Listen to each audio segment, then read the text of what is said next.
السلام علیکم ناظرین محترم۔ عید خوشیوں کا پیغام اور سب سے زیادہ بڑھ کر دوسروں کی خوشیوں کا خیال رکھنے کا دن۔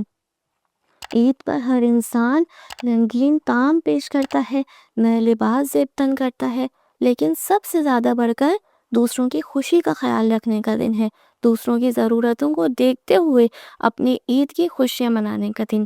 آج ہم آپ کے لیے لائے ہیں اس طرح کی کہانی کہ جسے دیکھ کر یقیناً آپ بھی متاثر ہوں گے۔ تاریخ میں ملتا ہے کہ ایک چھوٹا سا بچہ، ننھا تھا بچہ، بازار کی جانب چلا۔ عید نزدیک تھی۔ بازار میں دیکھ رہا ہے کہ لوگ اپنی اپنی خوشیوں میں مصروف ہیں۔ کوئی نئے لباس خرید رہا ہے، کوئی عید کے باقی سامان خرید رہا ہے، اور کوئی ویسے ہی گھومنے کے لیے بازار نکلا ہوا ہے۔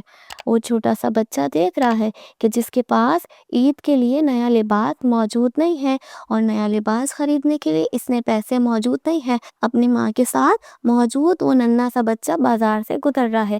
نہ جانے اس کے دل میں کیا کیا خیال موجود ہے، نہ جانے اس کی آنکھوں میں کیا کیا منظر گھوم رہا ہے کہ اسی اثنا میں پروردگار عالم وہ ہے جو دلوں کے حال جانتا ہے۔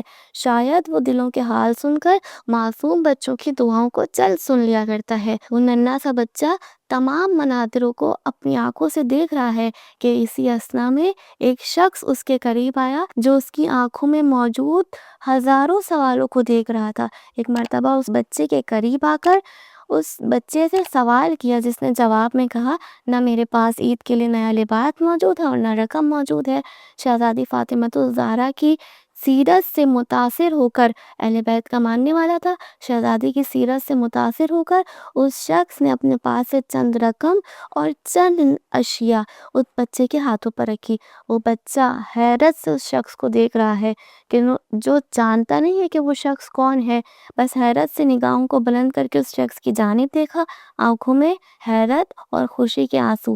پروردگار عالم کا شکر ادا کیا اور اپنے گھر کی طرف چلا۔ اپنے گھر واپس آ کر اپنے سارے سامان کو ایک نظر غور سے دیکھا اور وہ بچہ ان سامان کی خوشیوں میں ڈوب گیا۔ کسی نے کب سوچا تھا کہ کسی کی اتنی سی مدد کسی بچے کو ڈھیروں خوشیاں دے سکتی ہے۔ عید کا اصل حسن تو اس وقت سمجھ میں آتا ہے جب ہم اپنی خوشیاں دوسروں کی خوشیوں میں دیکھتے ہیں، اپنی پسندیدہ چیز دوسروں پر قربان کر دیتے ہیں۔ اہل بیت علیہ السلام نے بارہا اپنے خطبوں کے اندر فرمایا کہ کبھی بھی دینے میں شرم محسوس نہ کرو، اور جب بھی آپ کسی کو دے رہے ہو تو زیادہ سے زیادہ دیں۔ کیا پتا آپ کا کوئی سا نیک عمل، کوئی سا دینے کا طریقہ پروردگار عالم کو اتنا پسند آ جائے کہ وہ آپ کے گناہوں کو بخش دے، آپ کے لیے آگے آسانیاں پیدا فرما دے۔ اگر ہم عید پہ کسی غریب کا، کسی مستحق کا خیال رکھیں تو ہماری عید یقیناً مکمل ہو جاتی ہے۔ عید کا اصل مزہ دل کے سکون میں ہے، اور دل کا سکون دوسروں کی مدد کرنے میں۔ جو دوسروں کو خوشی بانٹ دے وہی اصل عید منا لیتا ہے۔ کل پھر ملتے ہیں اسی طرح سے ایک اور نئی گفتگو کے ساتھ۔ عید مبارک، تب تک کے لیے اللہ حافظ۔